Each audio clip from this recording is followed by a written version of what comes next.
Price allot. கர்த்தரும் இரட்சகருமாகிய இயேசு கிறிஸ்துவின் இனிதான நாமத்திலே வாழ்த்துகிறேன். கர்த்தர் உங்களை ஆசீர்வதிப்பாராக. இந்த புதிய மாதத்தை காண செய்த தேவாதி தேவனுக்கு ஸ்தோத்திரம் உண்டாவதாக. இந்த புதிய மாதத்திலே புதிய கிருபைகளையும் புதிய ஆசீர்வாதங்களையும் தந்து கர்த்தர் ஆசீர்வதித்து நடத்துவாராக. எசேக்கியேல் தீர்க்க தரிசன புஸ்தகம் 36வது அதிகாரம் 9வது வசனம். இதோ நான் உங்கள் பட்சத்திலிருந்து உங்களை கண்ணோக்குவேன், நீங்கள் பண்படுத்தப்பட்டு விதைக்கப்படுவீர்கள்.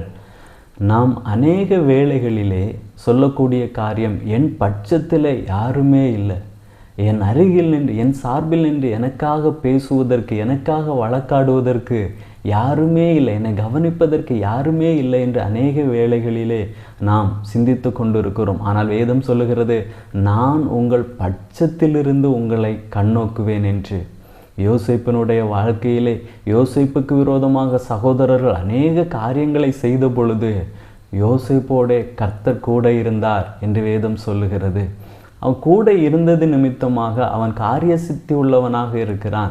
கர்த்தர் யோசேப்பை ஆசீர்வதிக்கிறதை நாம் பார்க்க முடிகிறது. எந்த தேசத்தில் யோசேப்பு அடிமையாக கொண்டு போகப்பட்டாரோ அந்த தேசத்தில் கர்த்தர் என்ன செய்கிறார்? யோசேப்பை ஆசீர்வதித்து உயர்த்தி வைக்கிறார். யாரெல்லாம் யோசேப்புக்கு விரோதமாக இருந்தார்களோ, யாரெல்லாம் யோசேப்பை எதிர்த்து நின்றார்களோ அவர்களை எல்லாரையும் கர்த்தர் என்ன செய்கிறார்? யோசேப்புக்கு கீழே இருக்கும்படியாக, யோசேப்பால் வழிநடத்தப்படும்படியாக, யோசேப்பால் போஷிக்கப்படும்படியாக கர்த்தர் செய்கிறார். அதே போல தான் நம்முடைய வாழ்க்கையிலே நம்மை அநேக பேர் எதிர்த்து நிற்கலாம், நமக்கு விரோதமாக அநேக காரியங்களை செய்யலாம். நீங்கள் யோசித்து கொண்டிருக்கிறீர்கள், எனக்காக பேசுவதற்கு யாருமே இல்லையே, எனக்கு இவ்வளவு பேர் எதிர்த்து நிற்கிறார்கள், எனக்கு விரோதமாக இத்தனை காரியங்கள் நடைபெறுகிறது, எனக்காக யாருமே இல்லையா என்று யோசித்து கொண்டிருக்கிறீர்களா? வேதம் சொல்கிறது, கர்த்தர் உங்களோடு கூட இருக்கிறார். கர்த்தர் உங்கள் பட்சத்தில் நின்று உங்களுக்காக கர்த்தர் நிச்சயமாக காரியங்களை நடப்பிப்பார்.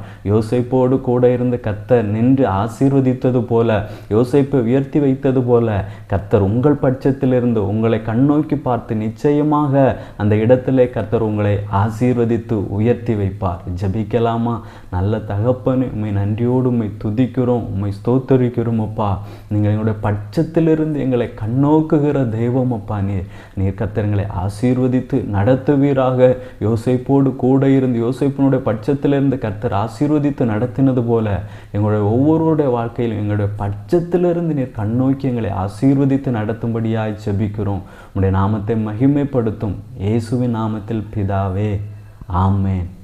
God bless you.